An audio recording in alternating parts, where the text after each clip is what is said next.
د خپل پیر سره ناسته کوه، د خپل پیر سره صحبت کوه. دا هغه څه دي چې ستا زړه د رب العالمین سره په محبت کې راولي.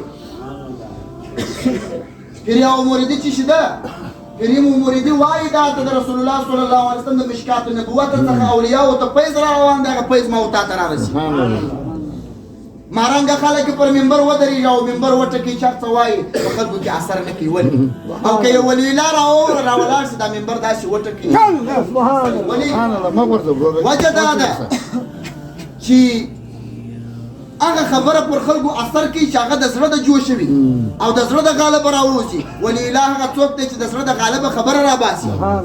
مارنګه ملایان خو ماسې خپل تقریر پر خلکو تیزوي. اولیاء هغه کسانان دي چې د رب العالمین په انواراتو خبرې درته کوي.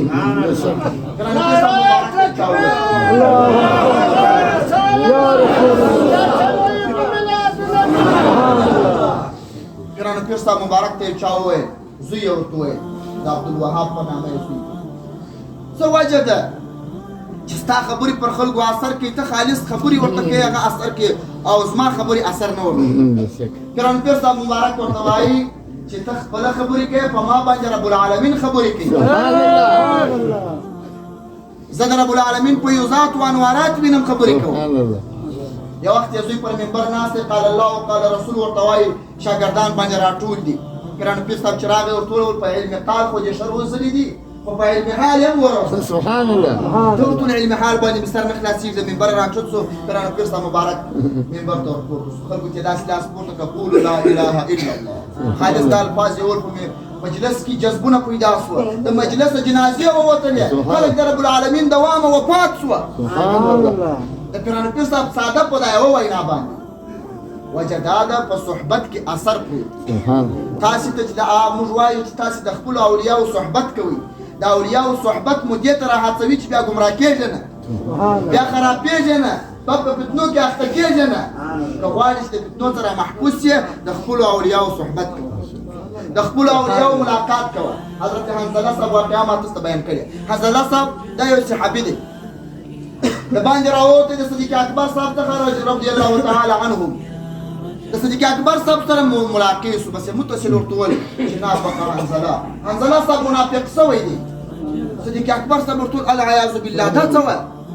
ول په دې منافق شوی یم چې د رسول الله صلی الله علیه وسلم سره ناست یم، جنت مې هم په یاد وي، دوزخ مې هم په یاد وي او د رب العالمین ملاقات مې هم په یاد وي، چې دا ټول حقیقت دی. ورته کله چې د رسول الله صلی الله علیه وسلم د مجلس ولاړ سم، بیا د اولادو په محبت اخته سم او د دنیا په محبت اخته سم، بیا مې دا خوا ډېره هیرې وي زه منافق شوی یم. صدیق اکبر صاحب رضی الله تعالی عنه ورته دا خو زه هم دغسې یم. دواړه راله محبوب ته صلی الله علیه وسلم.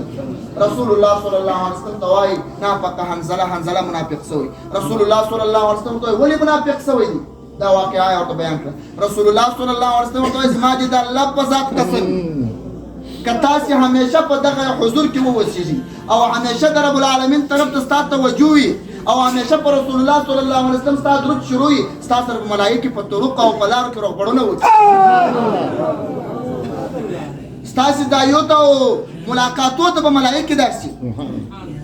یا حنظله ساعتا ای حنظله یو ساعت د رسول الله صلی الله علیه وسلم حضور نیول، یو ساعت ذکر کول دا زموږ ستاسو لپاره کفایت کوي.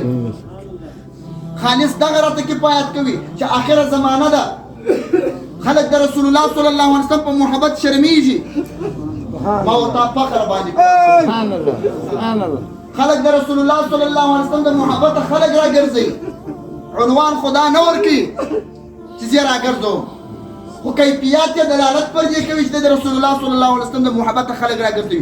ما ورته فخر ور باندې کوو، ما ورته محبت ته خلک رابولو. دا لوی دلیل دی. امام احمد بن حنبل صاحب ته چا پوښتنه څه وجه ده چې عبادتونه ډېر کوي، ته په دې څه پوهېږې دا قبلېږي که نه قبلېږي؟